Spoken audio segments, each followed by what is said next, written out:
Hello, I'm Michael Reinking, Senior Market Strategist at the New York Stock Exchange, and this is Market Storylines. Every week we are here to keep you up to date on the key trends and events driving global markets. And in this dynamic environment, there are no shortage of topics. So let's dive into this week's Market Storylines. We left you last week ahead of the employment report, which continued to point to a resilient labor market with 177,000 jobs added to the economy ahead of the 130,000 estimate, though there were negative revisions to the previous 2 months. Now, job gains were driven by education and healthcare services and leisure and hospitality, which were areas of weakness in the ADP survey. Now, the unemployment rate held steady at 4.2%, while the participation rate increased. Overall, this was a solid report, continuing to suggest that there has not been a significant deterioration in the labor market.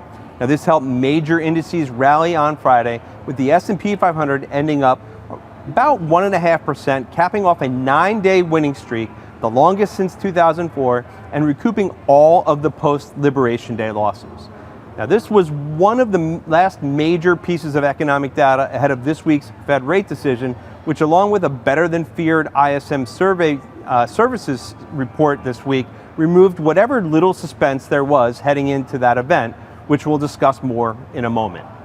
Now, the market winning streak was snapped on Monday as major indices pulled back modestly while many global markets were closed.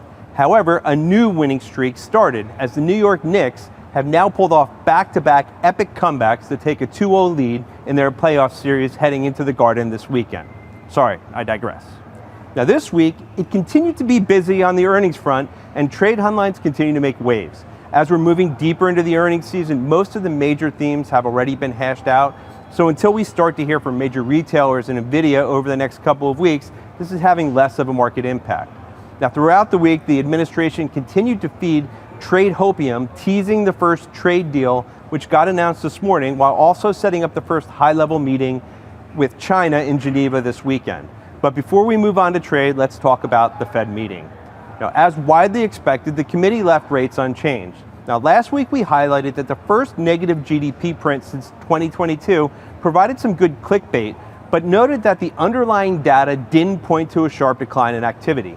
The committee held a similar view, as this dynamic was discussed in the first line of their statement, while saying that economic activity continued to expand at a solid pace, which was unchanged from the previous statement. Now, other than the mention of GDP, the other major change to the statement was that the risk to both sides of the Fed's dual mandate had increased. Now, Chair Powell's message was very consistent with what we've heard recently, that the economy and the current policy stance, which he described as moderately restrictive, were in a good place, allowing the committee to be patient. He acknowledged that the potential impact of the administration's policy changes could create tension between the Fed's dual mandate. Now, in discussing how the Fed would deal with that tension, he said the committee would assess how far away from each is from their goal and how long it would take to get back to that goal, informing their decision. Now, he reiterated the importance of inflation expectations remaining well anchored while pointing to the divergence of survey and market-based measures. Now, overall, there were no major surprises, and the Fed remains deeply entrenched in its wait-and-see stance. For those keeping track at home, the chairman said wait and see 11 times during the press conference, nearly double the amount of times he said uncertainty. Now, as such, market expectations for the first rate cut in June have continued to fade. The move in treasuries was muted while equities ended the session higher, helped by a rally late in the session after there were reports that the administration would not enforce the AI diffusion rule, which restricts the export of chips, though China restrictions would remain in place. Now, this is the perfect segue into trade, and after yesterday's close, the president said the first trade deal would be announced at 10 a.m. this morning. That deal was with the UK, a country which was not subject to the additional reciprocal tariffs announced in the Rose Garden. Now, the announcement was a framework with many of the details still being hashed out. As part of that deal, the 10% baseline tariff would remain in place, and barriers for billions of dollars of U.S. goods, including agriculture, chemicals, and energy, would be removed. Now, the UK will receive exemptions on 100,000 exported autos, Rolls-Royce engines used in Boeing planes, and a lowered rate on steel. Now, negotiations are ongoing with digital taxes and pharmaceuticals still being worked on. Now, markets reacted positively to the news, but accelerated to new highs during the press conference as President Trump continued to suggest that a deal with China could be reached. As we're recording late in the session on Thursday, there was a clear risk-on move with the S&P 500 up over 1%, trading back above 5,700 and within 1% of the closely watched 200-day moving average. Now, the US dollar index has also broken above 100 for the first time since the start of April, though it still is below Liberation Day levels.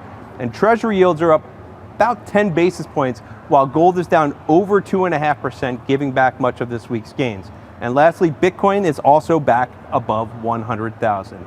Now, this was a positive step on the trade front, but I'd caution that this was one of the easier deals to reach, and I think it will take more time before we get similar announcements from the likes of the EU, Japan, or South Korea.